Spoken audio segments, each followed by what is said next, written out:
HS 2025-এর ক্যান্ডিডেটসদের জন্য বিগত বছরের প্রশ্নগুলো অবশ্যই একবার চোখ বুলানো দরকার। তো আমি কয়েক বছরের যে গ্রামার কোয়েশ্চেন পড়েছিল সেইটা নিয়ে পরপর পর্যায়ক্রমে ধাপে ধাপে আলোচনা করব। সঙ্গে থাকো, দেখতে থাকো। যদি বুঝতে না পারো আমাকে অবশ্যই জানাও, এবং যারা চ্যানেলটিতে নতুন তারা অবশ্যই সাবস্ক্রাইব করে সঙ্গে থাকো। আজকে আমরা 2016 West Bengal council of higher secondary এডুকেশনের যে কোয়েশ্চেন সেগুলো নিয়ে আলোচনা করব। কোয়েশ্চেন 4 নাম্বার কোয়েশ্চেনের AI এই হচ্ছে কোয়েশ্চেনের নাম্বার। কোয়েশ্চেনটা প্রথমেই দিয়েছিল, then I won't turn you loose said the woman to the boy. এটাকে প্রশ্ন দিয়েছে ন্যারেশন চেঞ্জ করতে।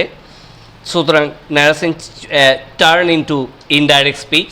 তাহলে the woman told the boy that, then she won't, বা এখানে তোমরা ভেঙে দিতে পারো would not turn him loose. Next question 2 নম্বরে, আই ফাউন্ড দ্য উইন্ডো। অত্যন্ত সহজ একটা ভয়েস সেন্স দিয়েছে, চেঞ্জ দ্য ভয়েস। তাহলে দ্য উইন্ডো অবজেক্ট ছিল, the window was found by me.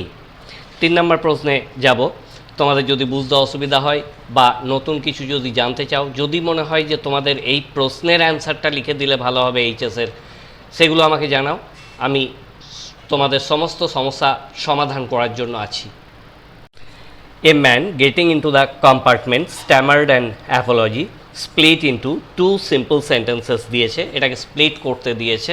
তো আমরা স্প্লিট করেছি, দেখো। A man goat into the compartment 1 নম্বর বাক্য, আর 2 নম্বর বাক্য হি স্ট্যামার্ড অ্যান অ্যাপোলজি। তোমরা জানো স্প্লিটে সবসময় পূর্ণ বাক্য এবং সিম্পল সেন্টেন্স হয়ে থাকে। দেখো দুটোই সিম্পল সেন্টেন্সে আছে।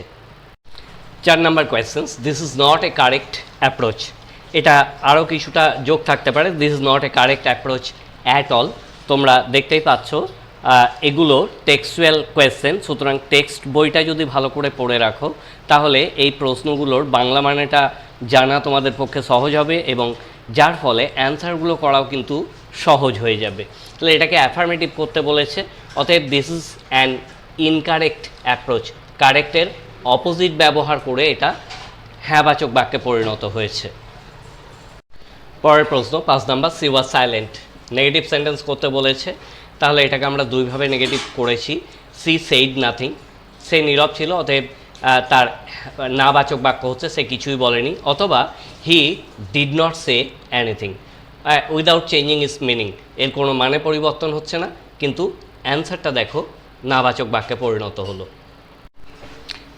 C did not leave the door shut, এটাকেও আবার অ্যাফার্মেটিভ করতে দিয়েছে। তাহলে একটা পেজে একটা চ্যাপ্টারে 2016-তে কিন্তু তোমরা দেখছো 3-3টে প্রশ্ন দিয়েছে অ্যাফার্মেটিভ এবং নেগেটিভ, যেগুলো ট্রান্সফরমেশন অফ সেন্টেন্সের পর্যায়ে পড়ে। অতএব she left the door open, শার্টের অপোজিট এখানে ওপেন ব্যবহার করা হলো।